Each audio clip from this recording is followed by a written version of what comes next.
In 1868, Emanuel Lasker was born in the Prussian province of Brandenburg. He was sent to attend school in Berlin at the age of 11 years old, and there he learned how to play chess. He was a natural, and in 1889 he won his first chess tournament in Berlin. Now he became a mathematics professor, and he lectured at universities throughout Europe and North America. And everywhere he went, he played chess. And not only did he play, he won.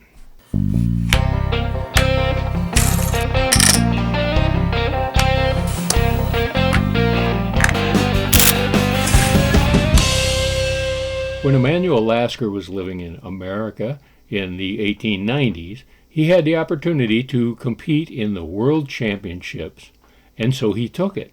A match was arranged that would take place in 3 venues: New York, Philadelphia, and Montreal, with the championship going to the first player to record 10 victories. The match began in New York in March of 1894, and things were pretty even when that phase of the tournament was over.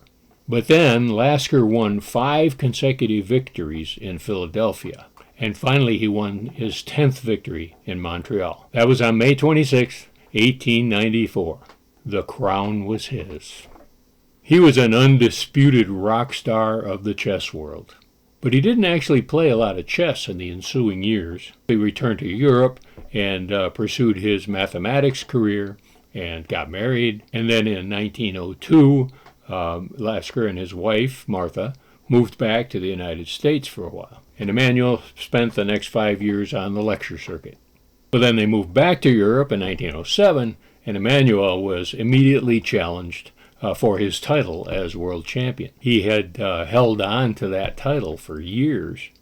And then finally in 1921, he was challenged for the world championship, and he was defeated at a tournament in Havana, Cuba, by Jose Raul Capablanca after 27 years as world champion. He continued to play chess and to win, but not nearly as successfully as he had earlier in his career. In the 1930s, his health began to decline rapidly, and he passed away in 1941 in New York City. Now let's rewind the clock a little bit and go back to 1894. Emanuel Lasker was on a chess tour of Moscow and St. Petersburg, and while he was in Moscow, he stayed with a friend of his called D.I. Sargan. Sargan was a well-known author, writer of articles and critiques on chess in old chess magazines, like this one, and he introduced Mr. Lasker to a game called Boshny. Boshny had been described in 1875 by an author named Viktorovich Tovikov, and it was a variation on Russian checkers. It was featured in the premier edition of Abstract Games magazine in an article by Peter Michelson and Viktor Pakhomov. Boshny means towers in Russian, and this is a very appropriate moniker, as you soon will see. The rules regarding movement, capture, and promotion are pretty much the same as normal Russian drafts. But when a piece is jumped, it is literally captured by the jumping piece. It's placed under the capturing piece, one might say stacked. If the captured piece is itself on a stack, only the top piece is captured, and the underlying pieces are thus liberated. The pieces never leave the board, but stacks get steadily higher and higher throughout the game. So it's one of those unusual cases where capturing actually is capturing. And these stacks might be called towers. Lasker was very intrigued with the game, and it got him starting to dabble with some rule sets of his own. So in collaboration with Mr. Sargan, he came up with his own set of rules that fit into this larger category of what are sometimes called column games, or column checkers. The University Library at Cambridge has a 1911 brochure in which Lasker first described the rules to his game, and he called it Lasca, the Great Military Game. Well, following a few public demonstrations of the game, a marketing company contacted him with the idea that they could make some money off of it. The manufacturer, Hans Joseph, was from Berlin-Schonenberg, and marketed Lasca in a very limited run. I couldn't find any pictures of a 1911 edition, but supposedly that was the first time it was published. I could, however, find this picture, which was labeled as the first edition from 1915, so it's very possible a few years lapsed in there while they were refining the game in the manufacturing process. This apparently is the edition that appeared as number 12303 on page 156 of the Christmas catalog from Leipziger Lehrmittelanstalt, a major retailer of toys and educational materials in Germany at the time. A Lasca clone called Stax was published by a company called the Stax Company in Greenwich, Connecticut in 1919. I couldn't find an image of the Stax game, but it is listed in a couple of different directories. It's probably hidden away in the back of some museum or somewhere. But here are pictures of a couple of other commercial versions that came out in the 1920s. A Polish version, this came from the late 1920s. And there was an American version by Blockhouse Incorporated around 1928. Well, let's take a look at how the game is played, and then we'll come back and talk about it a little bit more in a minute. The game was originally played on a 7x7 checkerboard. The game was played like checkers or drafts, only on the alternating spaces. This meant that the active spaces were diagonally related, so the earliest commercial editions converted the board to an array of circles, so the board looked more like an Alkirk's or a Tico board. Each player has 22 pieces, flat discs suitable for stacking, of course. One player gets 11 white and 11 green. The other gets 11 black and 11 red. Lasker called the black and white pieces soldiers. When they're promoted by reaching the far side of the board, then they're called officers. That's when the second set of colors are swapped into the game. These pieces then have abilities similar to a king in checkers, moving and jumping forward and backward. The game starts with the white and black checkers in the nearest 3 rows of spaces.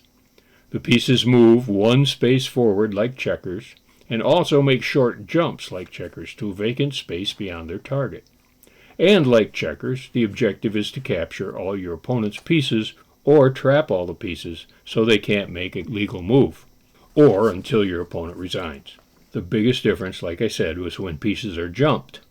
Instead of the target pieces being removed from the board when they're jumped, they're placed under the piece that jumped them, forming a column. A column, or a tower, is under the control of the player whose piece is on top. It has the move and jump capabilities of that top piece. So if the top piece is a soldier, the column moves like a soldier.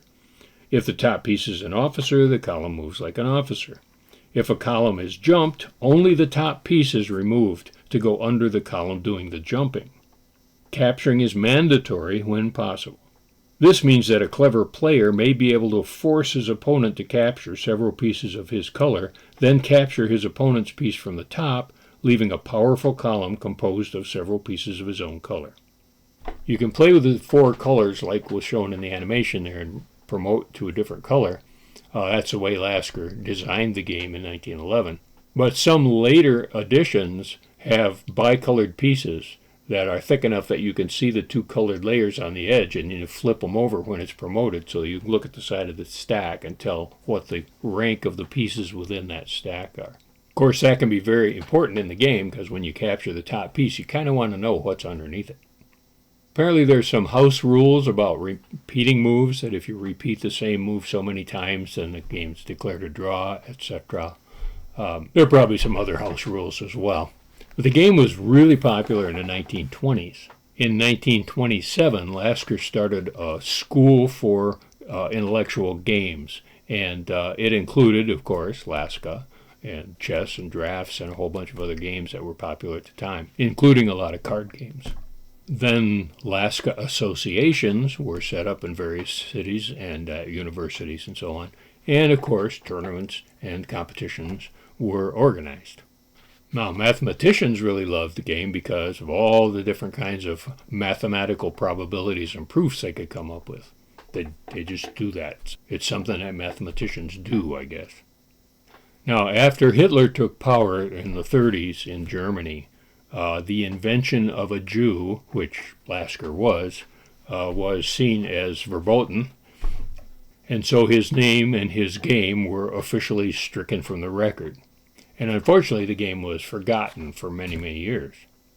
And then the game was kind of rediscovered by Germans in the 1970s, made its way into their literature, and from there it made its way into other books about games and began to regain some of its former popularity. And so fans brought it to the table again, and some of the publishers noticed that the Lasca was being played, so hey, we better create a commercial version. So here are a few images of some of those commercial versions. This version was produced by FX Schmid in 1973, and they came out with an updated version in 1985. This one is an undated version, but I think it's Italian. I'm not certain of that. And Nestor Games over in Spain has come out with two different versions in recent years, their standard version and their deluxe version. There are other self-published versions and print-and-play boards online too. Now, a surge of interest occurred in 1986. That's the year that Dr. Alan Creek at the Computers Department in the University of New Zealand in Auckland challenged his students to come up with a computer program to play the game. And this was, of course, followed by other universities competing with their programs from Auckland, and pretty soon all these students are starting to program the game of Lasca into their university computers. Then tournaments were played and champions were chosen. But there is no universal governing body for the game of Lasca, like there is with a lot of international strategy games. There is, however, the Emanuel Lasca Gesellschaft, and that's based in Germany, and they are very much dedicated to the proliferation of chess as a teaching and learning tool. I checked out their website, and they don't mention the game of Lasca at all. Several related games were mentioned by Wolfgang Angerstein. He wrote an article in the Journal of Board Game Studies that was published in 2002 by the University of Leiden in the Netherlands. And here's part of that list. Stapeldamen was designed by Ed van Zoon in 1960. It looks like Lasca on a 10x10 checkerboard. Sid Sackson's 1965 Focus game, also known as Domination or Stack, is quite similar to Lasca. In 1986, Emergo and Hexamergo were featured in Games Magazine. These were also invented by Ed van Zoon, along with Christian Freeling. Since the 70s, more common games have been devised, including Boschny Pro, Plateau, Topper, Tumbling Down, and Gomoni, or Go Money. Not sure. And that brings us to today. As usual, let me encourage you to try Lasca. The game has survived for over 100 years, so there must be something to it, I would suspect.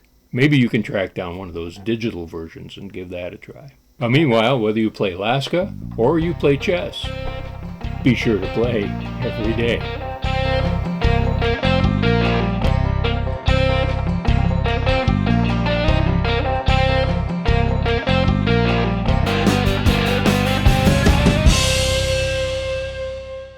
Hey, here's a few more interesting notes to you. While I was doing my research, I stumbled on some stuff, as I usually do. In 1931, the movie Lasca of the Rio Grande.